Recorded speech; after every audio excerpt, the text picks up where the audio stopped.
this situation where you are in the middle of the pack, and it's quite easy to get involved in a crash.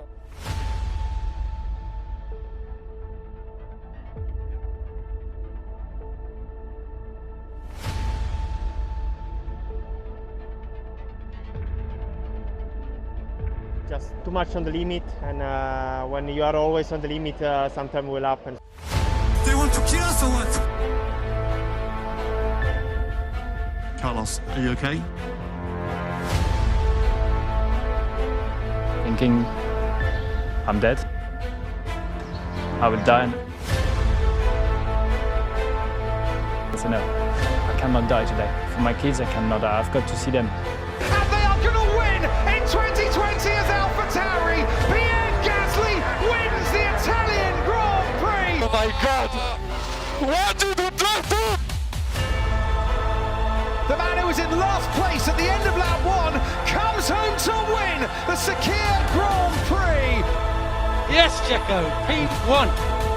Lewis Hamilton wins the Turkish Grand Prix and is a 7-time champion of the world.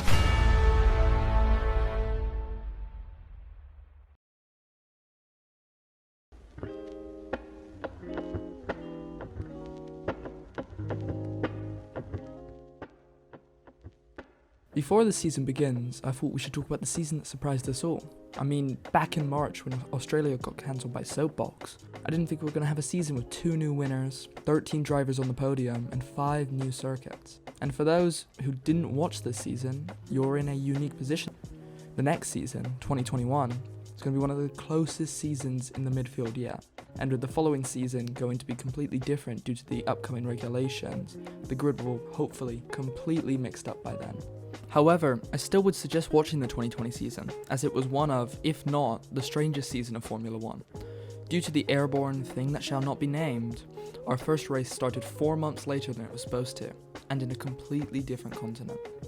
And at that very first race, we started off with a bang, with McLaren on the podium, and the Ferrari, which had been showing terrible performance, somehow snuck up into second place.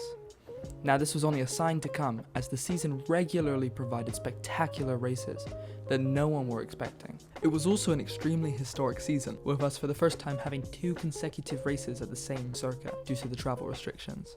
It was a season home to a record-tying 7th World Championship for newly knighted Sir Lewis Hamilton. And even with no true title fight, it was still a season with nail-biting moments, from Hamilton winning a race on 3 tyres, to Lance Stroll's miracle pole, and of course the terrifying crash of Romain Grosjean. There was never a dull moment this season. With all this considered, we can really see how well of a season we just had, and in this current landscape, it was honestly astonishing that Liberty and the FIA were able to manage and coordinate this massive effort to get a World Championship season underway. I personally cannot wait for Drive to Survive, as I hope we can see some of the back scenes footage of this coordination. But if you thought this season was good, I can only assure you that it's only going to get better. Next season, we're going to have 2 new teams on the grid, with Aston Martin and Alpine.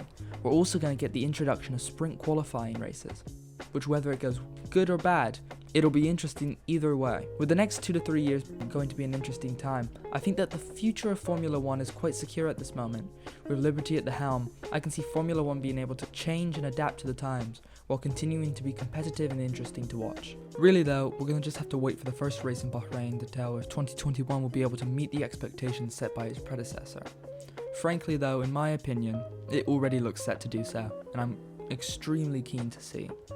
Well, that's going to be all for today. Don't forget to leave any feedback, suggestions, or opinions in the comments. And do you think that 2021 will be able to live up to the hype? What were some of your thoughts about the 2020 season? Did you enjoy it? Let me know down in the comments. And while you're there, why not leave a like? It'll really help the channel out. If you liked watching this and want similar content, don't forget to subscribe, as I will be uploading frequently with content similar to this. Thank you for staying till the end, and have a good day.